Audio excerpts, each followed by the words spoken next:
So let me tell you my story. I'll tell you why and how I got into long arm quilting.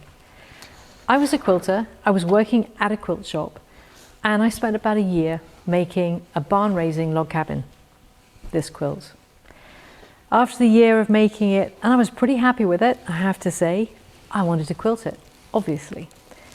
So I had a domestic sewing machine, and I'd been on a quilting course with a very good machine quilter called Harriet Hargrave.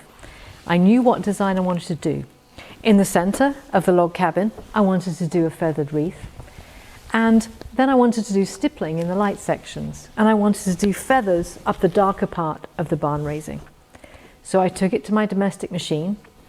I laid over the top of the wreath some grease-proof paper. I didn't have any other way of marking this dark section at the time.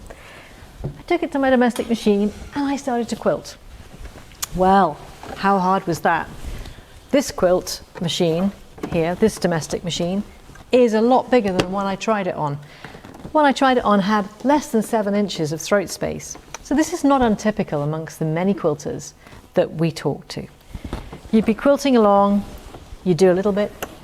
Once you'd got it underneath the center, I found how hard it was to move it. The weight of the quilt, it would pull on the needle.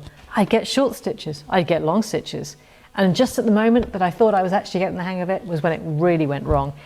And so it was very frustrating.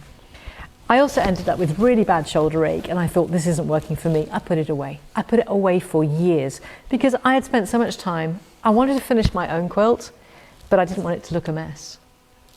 So how similar is that to many of our customers' stories? It's incredibly similar.